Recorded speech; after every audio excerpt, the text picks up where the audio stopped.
Without any further ado, I should let Jessica Rose, the next moderator for the panel discussion. We'll have a panel discussion about the future in software development, the next transition to 2020, and you'll get the chance to ask as many questions as possible.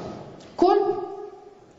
Everything's set. Jessica, this is your stage.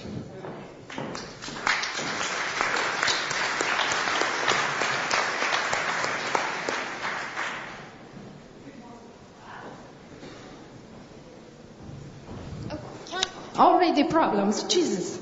I started from 5 minutes ago. Is that a bit better? Good morning. Hang on. Good morning. So today we're going to be talking to some really interesting speakers about a variety of topics, sort of looking at the future of what software development has to offer. And I'm going to introduce them one by one, and they're going to give us a really short presentation on sort of the topics really, really important from their expertise that you should know about for the future of software engineering. I'll jump right in. We're going to be really tight on time, so everybody's going to have either social media contact information or contact information on their slides. To keep things fair, if you're in the other room on the web stage, hello, go ahead and tweet or email your contact questions directly to the speakers as they come in, just to make sure that if you have something you really want answered, that you're getting that sorted. I'm going to go ahead and introduce Terence Eden, who's a senior software engineer. He does all sorts of amazing things with O2, focusing on web, mobile technologies, and just a bunch of really, really weird stuff with writing and exploring technology. And I believe you're going to be talking to us sort of about the future of development, which is a bit, yeah, please.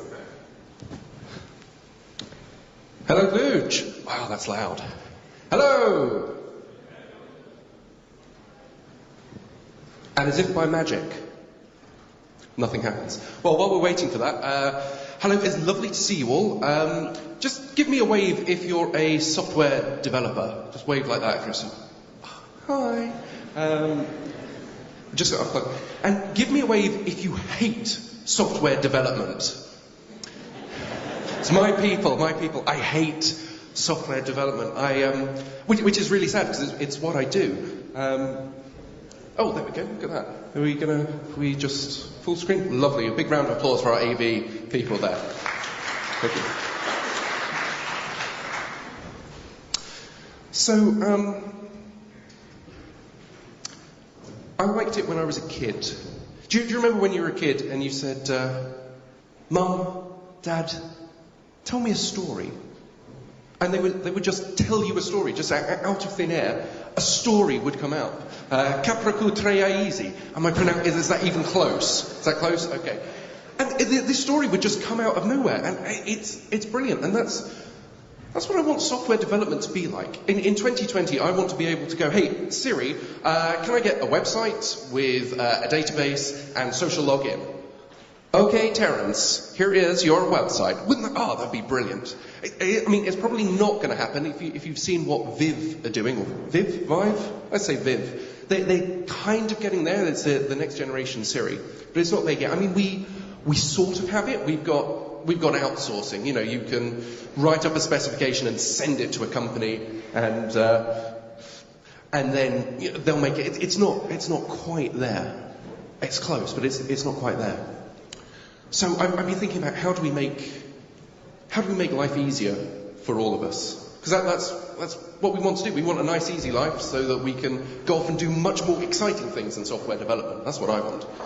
And so I've started teaching kids how to program computers. It's brilliant. You should all go into your local schools and teach kids because they are so much better than us and they'll take all our jobs. But the language that I teach them is Scratch. Just give me a wave if you use Scratch. Yeah, a few of you. This is what it looks like. It's like Lego, basically. You drag the blocks across and it does things, and there's loops and there's variables and all sorts. And it's really easy. So one of the girls in my class asked me what languages I program in, and I said, well, I JavaScript and PHP and C. She goes, well, why can't we use Scratch for everything? And it's kind of a good question. Why are we typing in IDEs? Why aren't we just dragging and dropping blocks everywhere? It's just so easy. And, well, I mean, so we've got an IDE which is like this. You know, we've got autocomplete, and we do have some things where you say, oh, I'm going to drag in Twitter's fabric, or I'm going to drag in some health kit thing, and it kind of configures. But we spend lots of time typing and not enough time designing and thinking. Now, Scratch, I mean, it's a toy. You know, you can make little games. Could you use it for real things? Well, some people are. Someone has built a CPU and an operating system in Scratch, which is a lot more work than I'd be prepared to put in. But you can do it. You can start building things like this. And so this is one of the projects that I'm really interested in at the moment, is the Dracon programming language. So just give me a wave if you've heard of Dracon. No one has. This is what you will be using in 2020. I guarantee it. So this is Dracon. This isn't a diagram. This is how you program Dracon. You drag blocks and you put them there, and then you say, okay, well, here's a Facebook login, and if they do log in, go down there, and if they don't log in, go down there. And as you drag and drop the components on and connect them, you can see exactly what you're doing. There is very little room for mistakes. You can't go wrong. It can go wrong, but it's hard. Because when you see this, you know instinctively, okay, so when they go in here, this happens, this happens, this happens. You don't have to have 500 different tabs open in an IDE and jump backwards and forwards and type. You just drag and drop and link together. And your manager, who doesn't code, can look at this and go, well, what happens if we do that? What happens if we want to add something in here? You drag and drop, and Dracon, it's wonderful. So hopefully you can see that it's dracon-editor.com. You can go, you can download it, you can use it on the web, and it will spit out JavaScript and C and Lua and all the languages that you're used to. And the reason why I think that you'll be doing this in 2020 is because programming is just buggy at the moment. How much time do you spend fixing bugs? I mean, this is what I want to do. I want by 2020 for you not to have to worry about bugs. So, does anyone know where the term bug comes from? Just give me a wave if you think you do. You know. That guy over there knows. You know. Okay, so this is it. So this is Grace Hopper. She worked for the US Navy, was working on one of the first computers, and she found this. This is a moth, a bug, and it says, first actual case of a bug being found. So a little moth had flown its way into the computer and short-circuited it, and it died, and it killed the computer. And how do you debug a problem like that? Well, you build a computer which doesn't have lights, which attract moths, and you put them in cases, and you have fans, and you start building things based on your previous mistakes, and you go, we're not going to do this anymore. How we build something which is bug-free, literally bug-free. How many of you get cockroaches in your computers these days? Whew, good, none of you. Because we've learned how to do it, and that's what we need to learn how to do with normal computer programming. It's a bit like, this is the analogy that I want to impress upon you. This is what I want you to be doing by 2020. I mean, there are lots of ways you can do this. I mean, just saying, write bug-free code. You, stop writing bugs. You, no more bugs. That doesn't work. You can look at memory-safe languages. There's lots of rewriting of important things at the moment in Rust, and you can look at test-driven development and formal proofs of language. But actually, that's technology, and we need to concentrate on people. And the reason that you make bugs is because you get distracted. And you get distracted. We all get distracted. We go, oh, look, I can rewrite everything in MongoDB. Oh, wow, Polymer.js. And sometimes, no. Stop getting distracted. Stop running for the latest cool thing. I mean, this isn't a great thing to say at a technology conference, but it's okay to slow down and understand what you're doing occasionally. So this is the analogy that I use. So you know the story... Capracu tre aesi. I'm getting better at pronouncing that. This is the story, except you go, oh, well, wolves? Do we really want wolves anymore? What's the cool thing? Let's rewrite our back end in Redis and host it on Azure. No, AWS, yeah. And all of a sudden, you're now talking about the pig. and the sheep. And now this story doesn't work because pigs don't eat goats. Do they? No, they don't. So now this is like saying, well, we've rewritten our back end and now the front end doesn't talk. Because we were so, we have to write the back end in something cool. Now we need to rewrite the front end. Okay, so what eats... what do pigs eat? No, you know what? Let's reverse everything. Let's just write everything in JavaScript and flip it all around. So now we have the tiger. We're going to make the mother tiger the baddie in this. And then your boss comes along and says, well, you spent all this time rewriting. We need something cool. What's cool in technology? Kids don't like baby goats. What do they want? Let's have One Direction. Let's have One Direction. So now we've got the pig and the tiger and the one... And your brilliant story, your wonderful story, what was so simple and so pure and so bug-free, is now this mess. Who wants to read this story? Okay, I'd watch One Direction being eaten by a tiger, but this is a hot, buggy mess. Why? Because people are chasing the latest, coolest fad. And sometimes, if you want to write good, bug-free code, it's all right just to stop, think about what you're doing and say, look, we're not going to get distracted. We have one vision, one direction. It's very early in the morning, isn't it? This is what I want you to do. By 2020, just write bug-free code. Just use new tools like Dracon, but try not to get distracted and write things in a really simple and easy to reuse way. Thank you very much indeed. Thank you. Thank you. Thanks so much. If anyone has any questions for Terence, he's at Edent on Twitter, so go ahead and start giving him things to make his phone start blowing up. Next we have Martin Woolley, who's going to be talking to us about, let me double check, the importance of the Internet of Things.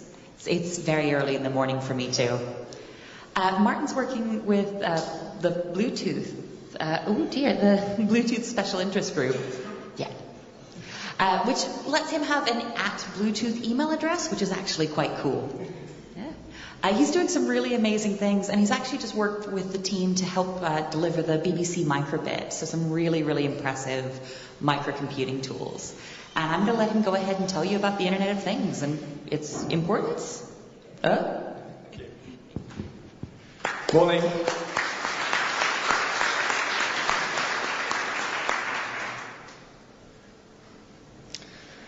Good to be here in Cluj, my first time. Nice to see you all this morning. So I'm going to talk about this mystical year 2020 and I think some issues that will be important for the industry and very important perhaps for some of us in this room, depending on how the Internet of Things impacts you personally. Talk about skills first of all, the kind of skills that will be in demand in the marketplace.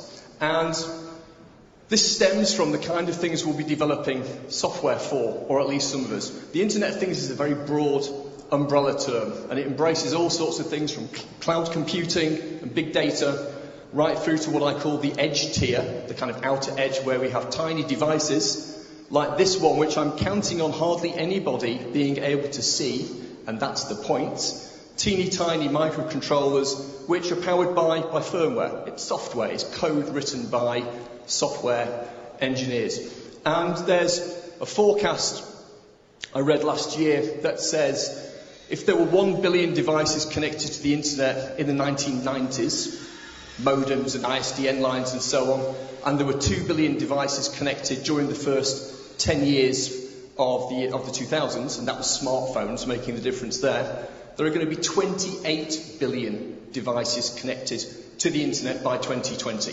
That's a huge increase. And it's not just about numbers, it's about variety, the types of things that will be networked, communicating with each other and with the internet in various ways. And all of those things will require code, all of them.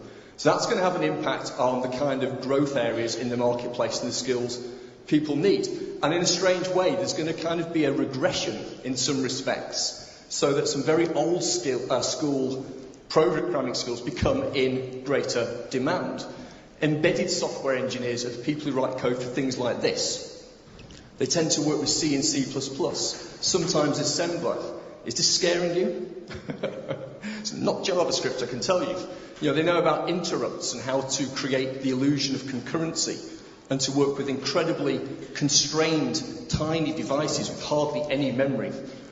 And we've kind of been here before, because it was like this when phones became computing platforms we could code for. Who here ever worked with J2ME? Anybody heard of J2ME even? One person? Okay, a small number of people. God, we have a young audience today. God, I feel odd. I remember J2ME. It's a Java 2 micro edition. And in the beginning, we worked with something called CLDC, the Connected Limited Device Configuration. Limited because it was very constrained.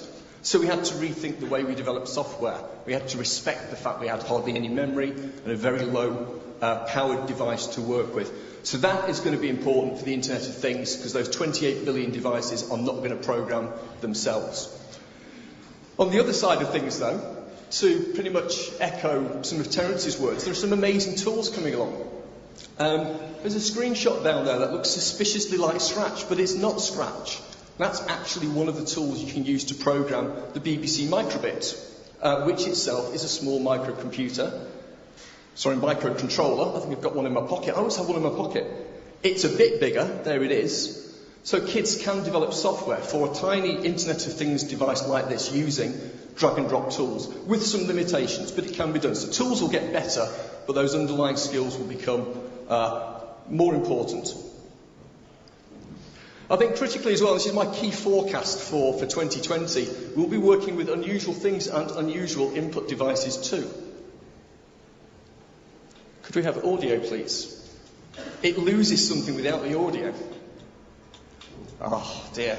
You see, here I'm using potatoes, a popular root vegetable, as an input device to play music. It would be awesome if we could only hear it. And that's my forecast. You're all going to be programming with potatoes and turnips and things for 2020. You heard it here first. I'm very disappointed.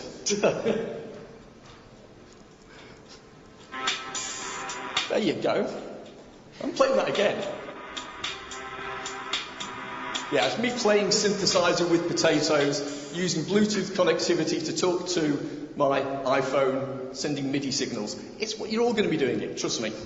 If anyone out there doesn't believe me, come and see me afterwards. I'm not done yet. So, security.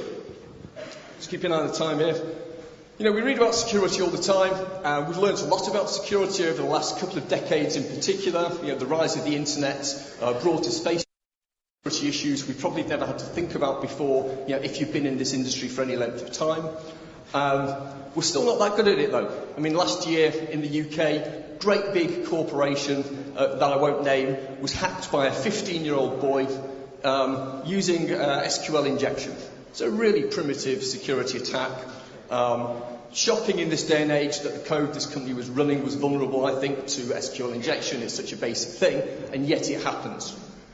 Think about the world where there are those 28 billion devices connected to the systems that control our cities, the infrastructure that controls our power generation, our healthcare systems, and so on. And security will be of paramount importance. So as an industry, if I can use this bland, generic term, we've got to get really good at this. And there are some real challenges there as well. Apple have their HomeKit thing that you may have heard of. They've stipulated real leading edge, almost bleeding edge security requirements for HomeKit products.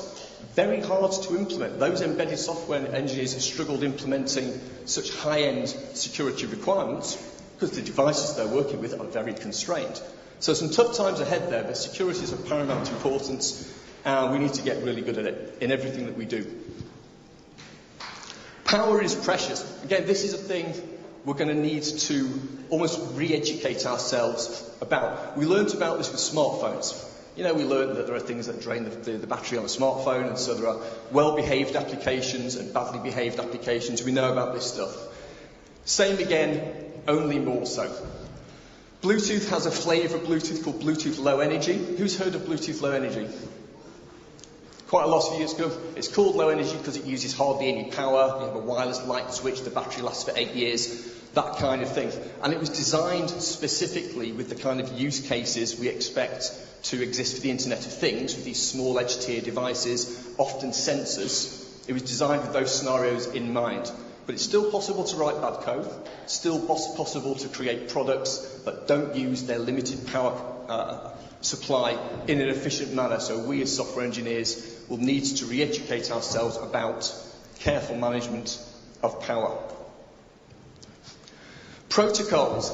Yeah, we know about HTTP and a few others, right? We kind of use the same stuff all the time for the most common IT software scenarios we might get involved with. New things are on the rise, though, so there are new things to learn. From the world of Bluetooth itself, you've got things like GAP and AT, that's the attribute protocol. And then there are things like MQTT, which is a messaging-based protocol, kind of asynchronous publish and subscribe type model designed originally for telemetry applications, but it's very lightweight, so it's gaining popularity in the world of IoT. And there's Co-op as well. Co-op is kind of almost a lightweight version of HTTP, I think. So again, new things to learn, new protocols, new challenges. Who here knows about mesh networks? Very small number of people. So, imagine a world where data is everything. Come to my talk this afternoon, I'll elaborate on this a little bit. That's at 15:45, I think. But sensors will be everywhere. Sensor devices will be communicating small amounts of data for aggregation, analysis, exploitation. All wireless communications technology have a limited range because of physics. All of them. Doesn't matter which one you look at, there's a limit. So then you turn your attention, if you need to cover a very wide area, to topology. And in the world of wireless communications, mesh networks are collections of devices, maybe thousands, which all talk to each other and relay messages from one to the other. There's no central hub. Mesh network topologies are going to be increasingly important. We are releasing a standard for Bluetooth mesh networking later this year, so that will be a global standard for doing mesh networking on Bluetooth. You can do it now with some proprietary implementations, but you will read about and see mesh networking all over the place. It's a thing to educate yourself about if you don't already know about it. And that, my friends, is all I wanted to say. We're moving into an unthinkably connected world, and things are going to change. Thank you.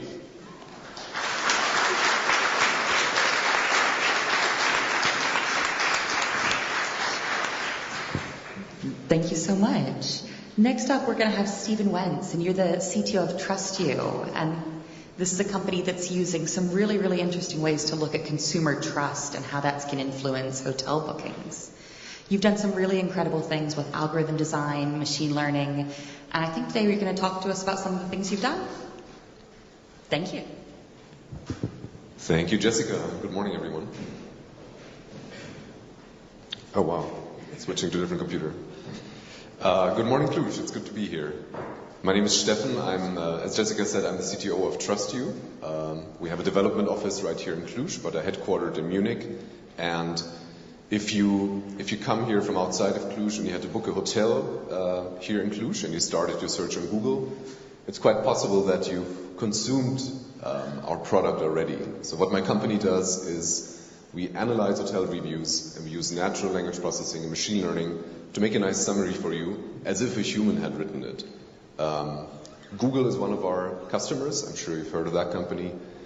We're super proud of this. If you go to Google Search, Google Maps, TrustYou data is showing you a nice summary of the reviews of a hotel that you're looking at. This is the Opera Plaza right here in Cluj. And as I said, it's our goal to make this as good as if a human had written it. So we have a natural interest in machine learning. We think about where is machine learning headed, and that's why I'm here to talk to you about. Now, if you talk about the future of machine learning, there's two ways you can go at it. You can think about some long-term trends, think decades ahead, and then think about, how far along we'll get in the next couple of years, and that's the angle I'm going to start with. Mostly because it's more fun, and if you talk about the end of the century, I won't be around to be held accountable for my predictions, so it's a pretty safe place to start. If you think about machine learning and the century ahead, that many people think will be a very defining and challenging century for humanity as a whole, the experts in the subject agree that full artificial intelligence or strong general purpose artificial intelligence will be achieved by then, and a majority of them even think it'll be rather the middle of the century than the end of it. Now, what's a strong general purpose artificial intelligence? It's a smart machine, let's say, that is a general purpose intelligence in that it's not limited to a certain domain. So it's not just a car that knows how to drive, those exist already, but a system that can use its intelligence to a variety of tasks, just as humans can do. And the scary part about this is that those same people that predict this think that once it happens, an intelligence explosion will occur, because a machine that is smarter than a human, by definition, will be able to build an even smarter machine, and it will be able to evolve much faster than we, limited by our biology and slow evolution, will ever be able to do so. Super exciting topic. Many of the great minds of the tech industry speak about this, warn of the dangers. If you want to get a survey of different expert opinions and possible scenarios, this book that, I hope you'll get the slides in a way that you can follow that link, this book is a recommended read. All right, but I'm supposed to talk about 2020, so let's get back to reality a little bit.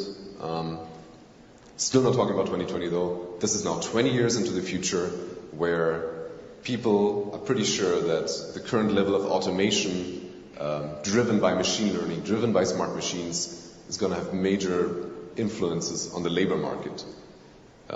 People are comparing this with industrialization, which eliminated many, many physical jobs, and now the machines are coming to take our thinking and our creative jobs. This is worrying because a very large number of people in society are still employed doing stuff like transportation, agriculture, easy targets for automation. But even the group of people in this room, I'm sorry to tell you, isn't safe. I agree with Terence that we're bad at coding, and building tooling that is tuned to human cognitive abilities will help us survive a little bit longer, but at some point along this arrow, machines will be better at coding than we do, and then we got to move on to something else. But to what? This automation has great potential. It could theoretically relieve human society of having to do work, which is great. But the worrying question here is if society, if government can keep up with this change. And if you're interested about that kind of thing, there's 2 more links in here. That paper in the end talks about whether capitalism can survive in a world where your individual labor isn't worth anything. It cites this quite famous book by Thomas Piketty, who is currently a forerunning thinker about wealth inequality. He argues that people's work, the value of your work right now, doesn't allow you to keep up with the people that already have lots of capital and getting richer thus, and things get much worse if your work is worthless and you're replaced by a machine. All right, so big changes in human society are ahead, and let's look at the present day to see what the seeds are that are planted today that apparently will power these kinds of developments. I'm going to go back in time 4 years, and no talk about machine learning is complete without mentioning deep learning. Deep learning is a trending topic, a buzzword right now in the machine learning community. Deep learning, if I were to summarize, is about simulating complex neural networks that train themselves, configure themselves to model high-level abstractions of data. Now, neural networks have been around for a long time.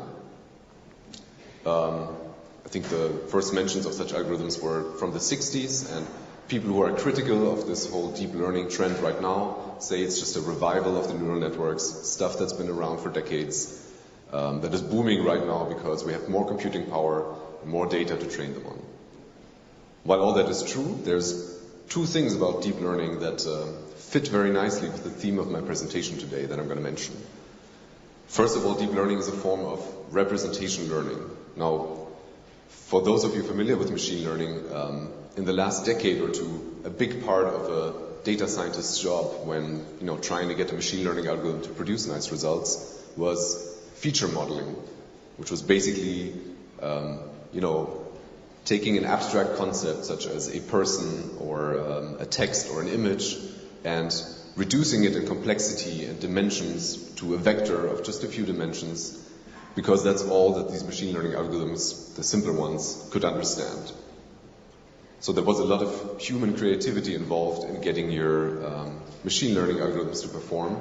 And if you found a better way to model features to make the same algorithms perform better, you could publish a paper about that. That was significant. Deep learning does away with all that. It's a form of representation learning. By having a complex, multi-layered network, these algorithms just learn the abstractions, the features themselves. So if you give them an image and let it run long enough, on some level it will recognize edges, on some level it will recognize shapes, and all that without any work by humans. Another reason why deep learning fits nicely with my theme is that labeled data is becoming much less important. Many of the successful machine learning algorithms are supervised, meaning that a human has to give them examples of, this human here is a male, this human here is a female, and the algorithm detects correlations between the input data and the labels and is able to classify based on that. Humans are limited. We can't provide millions and millions and millions of labeled data sets. Deep learning is able to learn a lot of the structure from unlabeled data, which gives it the edge over many traditional algorithms. What are some of the areas that deep learning has been able to excel in? Computer vision is one of them. Now, this picture here is from a quite influential paper written by Andrew Ng in the Google Brain Group, published in 2012. The paper has an actual title, but I'm citing a slightly more sensational newspaper headline: Google's artificial brain learns to find cat videos. And it's funny because it's true. That's exactly what it did. Here's a deep neural network trained on random images from YouTube videos, and without any human input, one of the neurons in this network configured itself to fire cat face input. And if there's, I think this is a good example of the new machine overlords scarily staring at us. I find that picture very disturbing and very amazing at the same time. Those same smart people are cranking out one amazing paper after the other. 2 years later, there was another quite nice paper about training a neural network on visual input and on text input at the same time. And what came out was an algorithm that, from looking at a picture, could generate a caption for that picture. Holy crap. So, from that picture that is probably a bit hard to recognize for you, don't worry, if the algorithm generated a caption for you and it's a group of people shopping at an outdoor market. The machines are coming. Now, obviously, there's been advances made in all of these technologies, and they're in your smartphones right now. I could talk about all that, but probably for me the most amazing thing about 2016 right now is that this community about deep learning is surprisingly open. Google last year open sourced TensorFlow, a framework that allows you to do your own deep learning training. There's CAFE by the Berkeley Vision Group, which comes pre-trained with a very big data set of images. If you want to do deep learning, if you want to reproduce the results that these guys are doing, there's data available, there's open source frameworks available, so the field is advancing even faster because of this openness. That's amazing. So I'm afraid I won't get around it. I will have to make some predictions about 2020. So here they come. Note how I've changed the bullet icon to that curly arrow. Deep learning is kind of a lame prediction, but deep learning will conquer more fields and continue outperforming machine learning in even more fields. The one I'm most excited about is medicine and genetics. Lots of data to be processed there, lots of humans still involved. I have big respect for doctors, but I'm scared by the idea of my life one day depending on a doctor interpreting an X-ray of mine. Those things are hard to read, and machines can already do better. There'll be more and more smart assistants in our lives, helping us with our daily chores. These will be still limited to a certain domain, but will be integrated in everyday life more and more. Self-driving cars, obvious example here. Google themselves, they say that their car is going to be on the road by 2020. Sometimes these things take longer, but already today, your cars, if you have a new one, They can detect if you're tired, they can detect if you're braking too late, and machines are going to start saving more and more lives in traffic, and at some point in the next couple of years, take over completely. Dialogue-style interaction with machines will become more prevalent. The same deep learning technologies that I mentioned before are already really good at speech recognition and generation, and it will allow us to move away from the mouse, from the keyboard, and just have a conversation with our smart assistants that are still limited to their domain, but are going to be able to help us out. I'm talking about the downsides of all this. I do think that by 2020 we will see technological unemployment starting in some areas. You know, truck drivers losing their jobs, farmers getting replaced by autonomous bots. I think society won't be able to keep up, at least in these first years, with the rate of technology. So the first time that we'll be confronted with this problem will be through resistance movements, demonstrations, etc. So brace yourselves for that. We coders are safe for a little bit longer, but all right.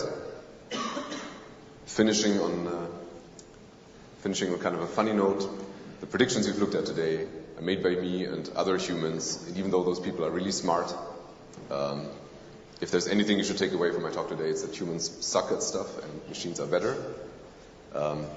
This link leads you to a nice empirical study of predictions of when full AI will occur, and it turns out that people are biased to predict AI 20 years in the future, and that window just kind of moves along.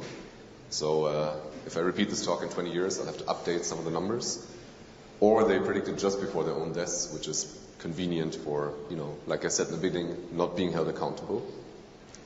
And even funnier is looking back at some of the AI predictions from the 60s, the first big wave of enthusiasm about AI, where once computers basically learned how to play chess, people were sure that within years general AI was coming, and when they got disappointed, when they became aware of the limitations of the long road ahead, it led to a so-called AI winter, which is basically a decade in the 70s where little funding was given to AI, little progress was made. Kind of funny. I don't think we have another AI winter ahead. Thanks for your attention.